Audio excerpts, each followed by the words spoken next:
birashoboka ko byakugoraga nk'umwana w'umukobwa cyangwa se umugore, birashoboka ko byakugoraga nk'umubyeyi kugira ngo wohereze umwana wawe ahantu utizeye cyangwa se ahantu utazi, ariko noneho iki ni ikigo umuntu yavuga ko ari icya leta, dore ko ari cy'umujyi wa Kigali.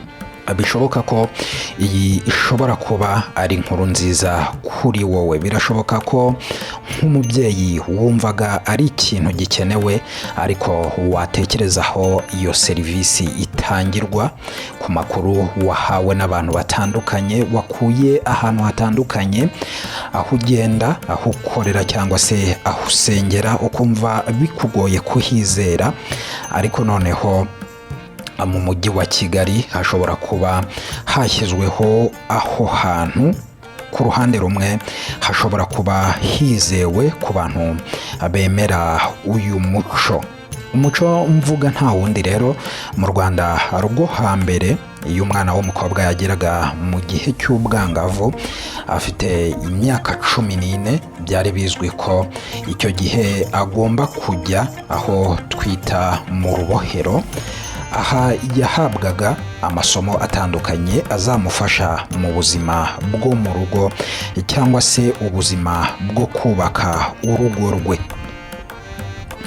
Aha ni ahantu abakobwa b'abangavu bahuriraga n'abagore bakuze bagakora imirimo itandukanye y'ububoshyi, ariko by'umwihariko ukaba umwanya mwiza wo guhabwa no kwakira impanuro zijyanye no kubaka urugo. Mu rubohero babwirwaga uburyo bwo kubaka rugakomera, bakabwirwa uko umugore akwiye kwitwara n'ibindi bitandukanye byazatuma urugo rwe rwubakwa kandi rugakomera, dore ko bavuga ko kurwubaka bitagoye nko kurushyigikira.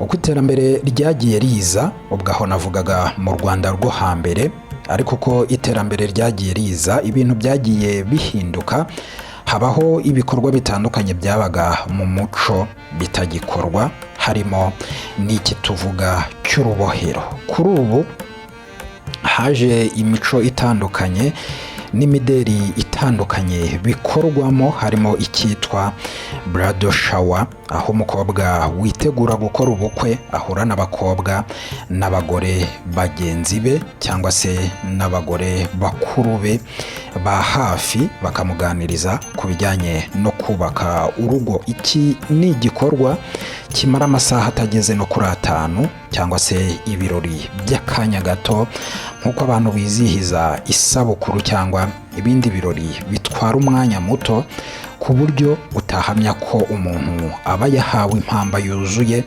izamuherekeza mu rugo rwe. Ibi ni byo byatumye rero inkuru nababwiraga, nibyo byatumye ikigo cyashyizweho n'umujyi wa Kigali kigamije guteza imbere umuco by'umwihariko mu bugeni n'ubukorikori, cyitwa agaseke, giteganya gushyiraho icyumba cy'urubohero aho b'abakobwa ndetse n'abagore babyifuza bazajya bajya gukorera cya gikorwa. Iki kigo giherereye ku Irebero, hazashyirwamo urubohero, aho hazaba hari abagore bakuze bazobereye mu bijyanye n'umuryango, bazajya bahugura abakobwa bitegura kurushinga by'igihe kirekire, dore ko nta no bayitegura kurushinga by'igihe gitoya. Umuhuzabikorwa rero wa kiriya kigo yavuze ko hagiye gutangizwa icyumba cy'urubohero, aho abakobwa bazajya bigishwa byinshi ku rugo bagiye kubaka. Ati turifuza gukora icyumba tukazana abafite inararibonye bakigisha abakobwa n'abagore bato ukuntu bakora ingo zabo cyangwa se bakubaka ingo zabo. Ati murabizi ibyo bajyaga bakora mu rubohero, hari n'abandi bazajya baboha.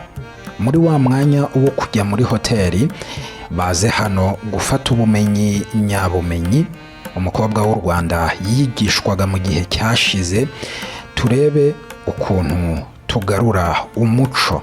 Ati yakomeje avuga ko kiriya cyumba kizafasha abakobwa bagiye kubaka ingo kurushaho kumenya ibyo bakwiye gukora kugira ngo bizagende neza, kuko abatabonye izo mpanuro hari ingaruka bibagiraho. Ati bifite ingaruka kuko niyo bridal shower bayikora mu masaha runaka, ntabwo umwana w'umukobwa yaba yamenye ukuntu azitwara muri icyo gihe gito, ariko urubohero niruba ruhari ruzaba ruhari, hari n'abana b'abahungu batozwa umuco nyarwanda.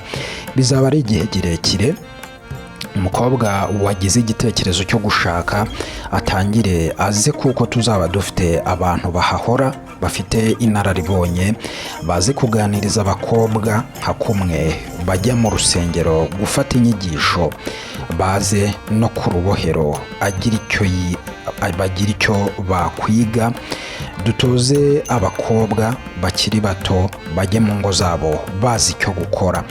Iki kigo rero giherereye ku Irebero, aho herekanirwamo ibihangano bitandukanye by'ubugeni, ubukorikori, ububoshyi n'ibindi bigaragaza umuco n'amateka by'u Rwanda, bikorwa n'abiganjemo abagore.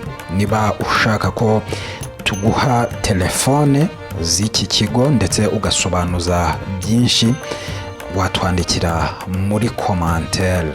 Kimwe rero mu bikorwa bikorwa mu rubohero ni igikorwa kijyanye n'umuhango wo gukuza umwambaro w'abagore, cyangwa se ibijyanye no guca imyeyo. Abanyarwanda bemeraga ko guca imyeyo bituma abashakanye baryoherwa n'imibonano mpuzabitsina, mu gihe utarabikoze atashoboraga gushimisha umugabo we. Rero hariya akaba ariho bigiye bikorerwa, hakaba ari ahashyizweho n'umujyi wa Kigali. Iriya myemerere n'ubu iracyahari mu Rwanda rw'ubu, n'ubwo iby'umuco bigenda bivangirwa n'iterambere. Abantu benshi cyane cyane abakiri bato bibaza niba ibivugwa ku muco wo guca imyeyo ari byo, niba bikenerwa koko, cyangwa se niba ari cyo gicumbi cy'ibyishimo mu kubaka urugo. Impuguke mu buvuzi bw'indwara zo mu mutwe n'izo mu myitwarire n'imitekerereze, akaba n'impuguke mu buganga bujyanye n'ubuzima bw'imyororokere, avuga ko kiriya gikorwa ari icy'ingenzi. Ati nubwo nta bushakashatsi bwimbitse bwakozwe mu Rwanda ku bijyanye na kiriya gikorwa, ati bitangirwa ubuhamya ko ari igikorwa cy'ingenzi kandi gikomeye.